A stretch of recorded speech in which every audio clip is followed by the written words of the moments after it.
this isn't too loud.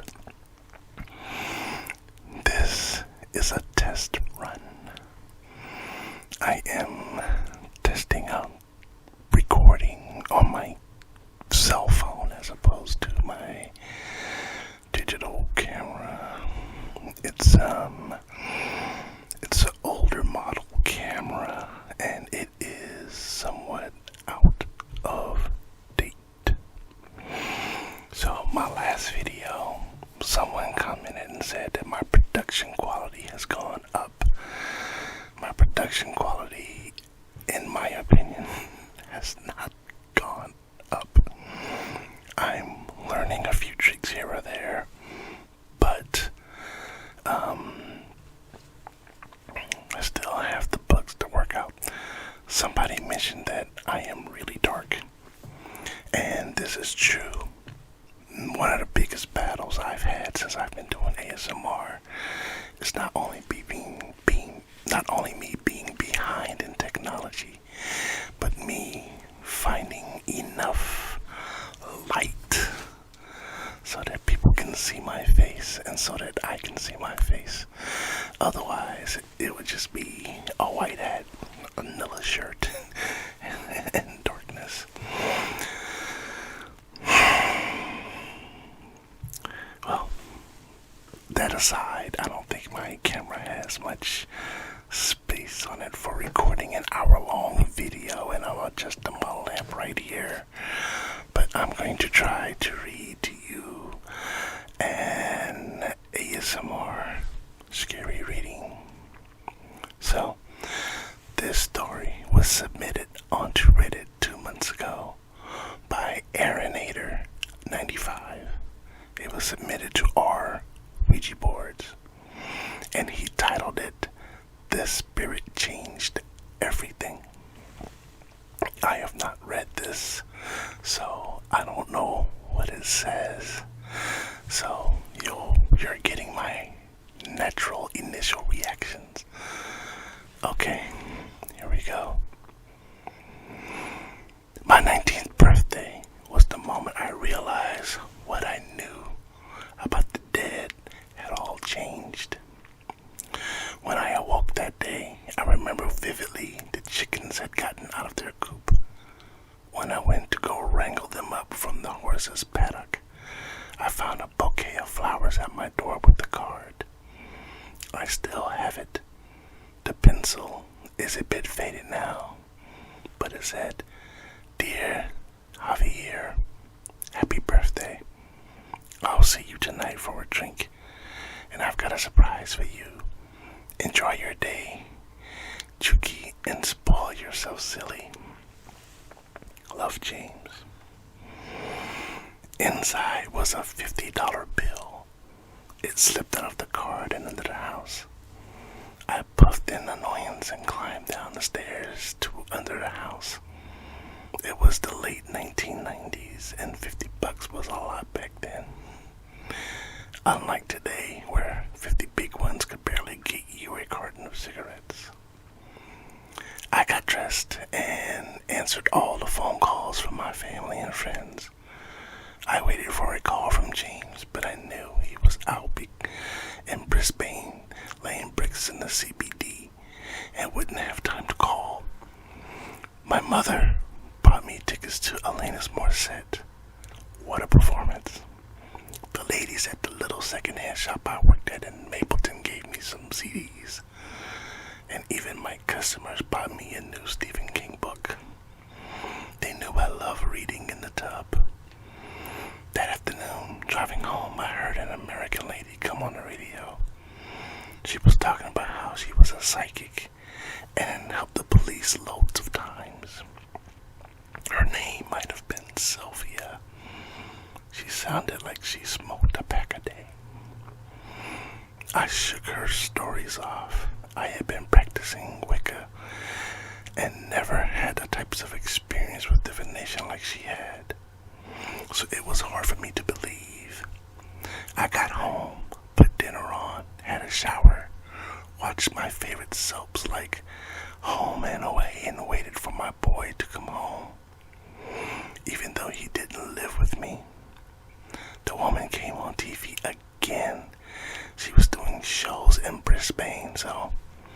I guess that's why she was on the radio, still talking about talking to the dead. I blew it off. When I heard James' car drove up, I ran to the front door steps and watched him close the gate. He came up the stairs and hugged me.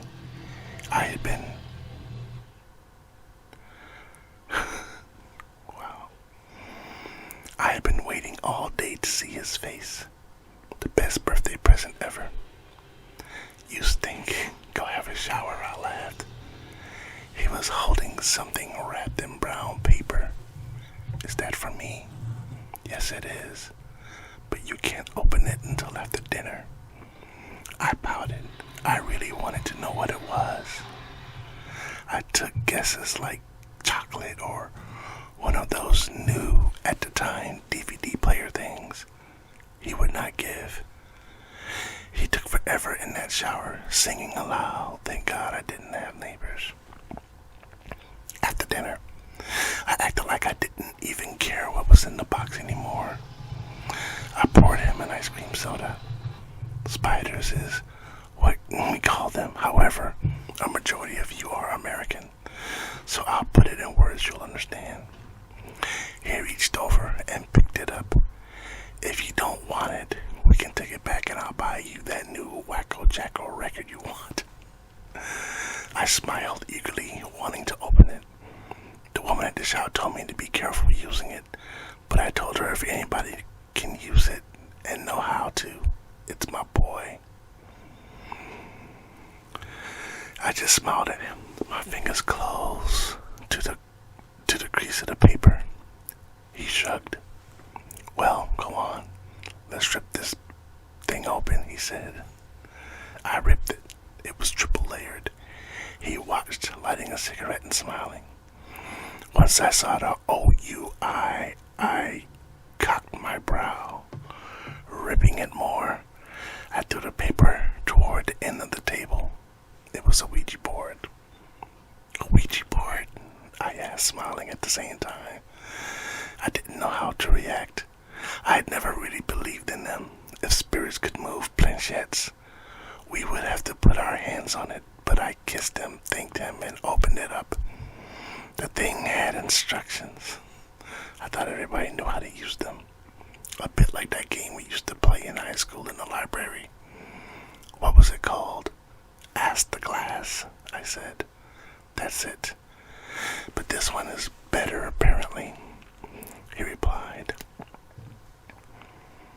Ladders aren't going to fly off the table if we play under an air vent, he laughed. You want to use it? I asked. He shook his head. I'm too tired, Chucky. Maybe another night, he said, rubbing the nape of his neck. Kokonje, it's my birthday, I pouted. Please. Secretly, I was scared, even if I believed they didn't work. I had read books by authors who said the boards were used by ideomotor effect. Hence, why I didn't really believe. How about tomorrow night? Yes, I nodded. Secretly disheartened, he fell asleep way before me. I lay there on the bed looking out the window, looking out the bedroom door and into the lounge room. I could see the box of the board on the coffee table. It was like I was pulled toward it. I had to get up and use it. I decided I needed to. James stirred, almost awaking as I got out of the bed. I kissed his head and pulled the doorknob back on him. I walked toward my kitchen unit and pulled out my candles and incense and started creating a circle. I invoked my gods and created a circle of salt and a grid of quartz. My heart pounded as I opened the box and pulled out the board and the planchette. It was like that moment in Jumanji where the boy pulls the board out of the ground and the drums get louder and then they stop. That was my heart. I placed the planchette on the board and put some sage on my charcoal disc. I asked for the protection of Hikiti and started my session, only asking for kind and enlightening messages. It took 40 minutes to establish a connection to something. I almost considered packing up and using a pendulum instead. The entity identified itself as Glenn, and he was a landowner from Broome. That's a place in Australia, not famous for brooms. When I asked him if he was a kind spirit, before I could finish the question, the planchette had already gotten toward the yes. Its conversation was casual, asking how he died, what year he passed, and how long he's been in my area.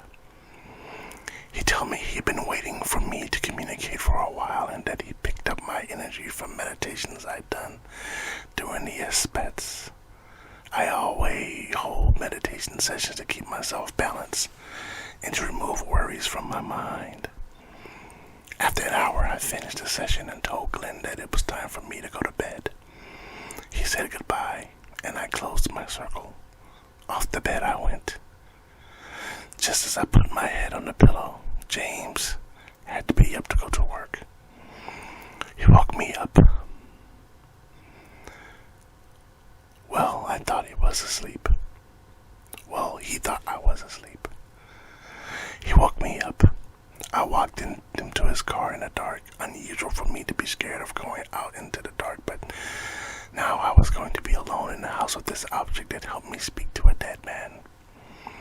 After I shut the gate to the property, if you read my posts regularly, you would know I live in a regional town called Glenby, and I don't have neighbors, so security is paramount to me.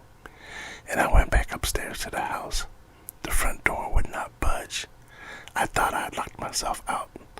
I had to slice this fly screen open on my kitchen window and climb through. When I went to check the door, it opened. Not locked. It opened like normal. A few days passed. James had to go away to Gladstone to work for a week or two. At this time, I was worried about him meeting someone else. I don't know why. I trusted him, but still had the worry. I became lonely. My friends were busy at TAF and uni. I was in my house on an empty road and only a few chickens, a horse and a cow. I wasn't completely alone. I had the board. In my loneliness, late at night, I would talk to Glenn with the board. He'd tell me about the other side and about certain entities that were drawn to boards. I considered him a friend, even if he was imaginary. One day, I was home from work early in the morning because the shop had been robbed, and I couldn't serve customers with police everywhere taking forensics. So I got the board out. No circle. I knew Glenn would be there. He knew about the robbery. He said he knew who did it. A group of teens in Amamore. They drove all the way to steal the money and merchandise, he said, which was true. One creepy moment he spelled out phone ad just like that. The phone rang and it was James telling me he was coming home. James caught me playing with the board. He loved watching.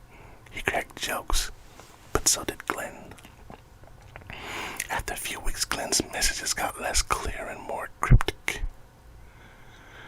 such as James in truck, or one by one, we all fall down. I stopped playing with the board after James had become the victim of an accident involving a pickup truck. I told him in the hospital about it. James had to thank Glenn for the warning, but I wasn't sure Glenn was a warning. It felt maybe as though it was a threat. James was bedbound for a month or so off work.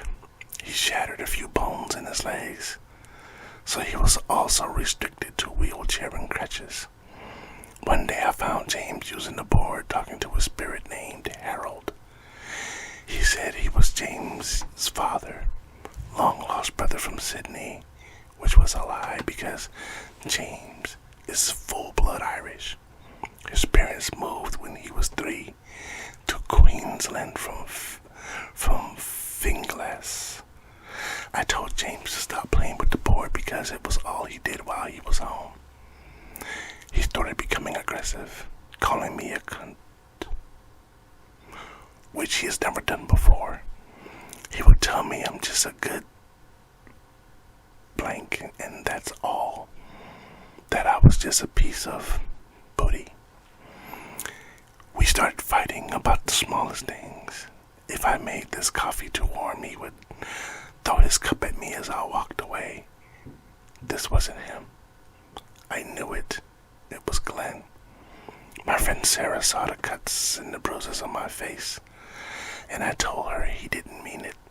She called the police, and James was arrested for domestic violence against my wishes. When James was released after I refused to press charges, I told the police that he and I were wrestling in bed. He said he didn't know what was going on and he couldn't help but have his thoughts about wanting to harm me. He said, "When you were showering the other night, I wanted to get up out of the shower and force myself onto you, rape you. I wanted to blank you and have you beg for life. I don't know what's going on, Javier." I told him everything was going to be okay. That night, after I put James to bed, I went to the kitchen and made myself a cup of rosé. My back was facing the kitchen window away from the door in the dining kitchen. I was grabbed from behind and pulled back, pushed onto the counter. It was James. He was walking with shattered bones. He was pulling my hair, choking me and trying to force himself in me. I pushed him away with a scream. When I turned back, he was gone. I went to the bedroom and found him asleep, exactly how I left him. His chair still our side of the bed, the same position I put him in. In my life, I have witnessed break-ins, creepy stalkers from when I tried online chat rooms, and I even witnessed 9/11. Trust me, I'll tell you in another post. But nothing, and I mean nothing, was as scary as this. James' wheelchair levitated into the air and flew at me in the doorway. It hurt. I fell back into the living room and back into the coffee glass table. It shattered under me. This time James awoke and he was trying to crawl out of bed toward me. I remember James feeling so much guilt, so much pain. He felt suicidal after hearing what this thing did to me in the kitchen, pretending to be him. One day when James was at the therapy rehab for his legs, I got out my book and started going to work. I took apples and sage and put them in the corners of my property. I took salt and circled my house with it. I took sage and smudged my house and demanded whatever it was in my house to leave, or Hikete was going to kick its butt. A wind picked up in my house. I chanted everything. The 7 goddesses chant. We all come from the goddess, and even the reedy. And after all this, it stopped. A feeling of joy and enlightenment came over me. Glenn was gone. Whatever was harming us was gone. But it wasn't over. I went into the cupboard, got the board out, and went under the house. I grabbed the shovel and went across the road to the empty lot with the swamp in it. I dug a hole and dumped it in there, dropping some rose water and placing some salt in the earth. I buried it, and as I walked away, I felt like I had won. I won. And this thing wasn't coming back. James's behavior went back to normal, and his legs healed fine. He had to talk to a counselor after I made him because he was stressed about me hating him after the haunting. My story is not to ward people off Ouija boards. In fact, I own more than one, and I still use them as a tool. But I do not take the word of a spirit as gospel. If you use a spirit board, make sure you don't let it into your personal life and keep yourself protected. Otherwise, you will wind up like I did for a while. Ouija boards aren't unsafe. They just happen to be easily misused. Don't play around with things you haven't researched. You might be better off. Wow. That was frightening. I'm glad she came out of that. But,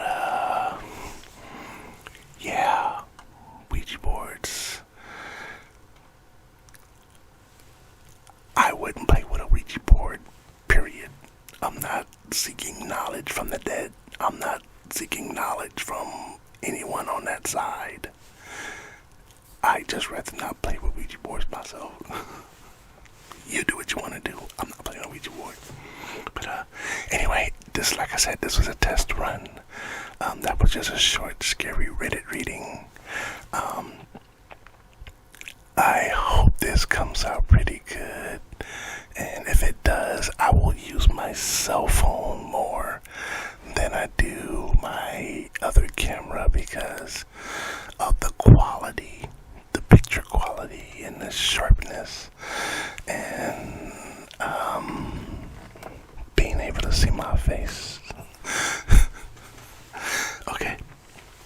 Well, I hope you guys enjoyed this reading. And, also remember, Halloween night, you, me, live hangout, scary reading. It's gonna be on. I cannot wait for Halloween. In fact, I am am I sub to there's a subreddit on Reddit called Our Halloween. So I'm excited about it. I'm trying to get prepared. I want everything to be just right. And I want to spend an hour or two reading scary stories to you guys and communicating with you guys and hearing what you guys think. And feel free to submit a story. Alright, if you've had a personal, scary, or paranormal experience happen to you, please submit it to smilinobserver@gmail.com. If you want to pass on a story or an experience that you heard that happened to a friend or family member, submit it again and with your name, and I will give you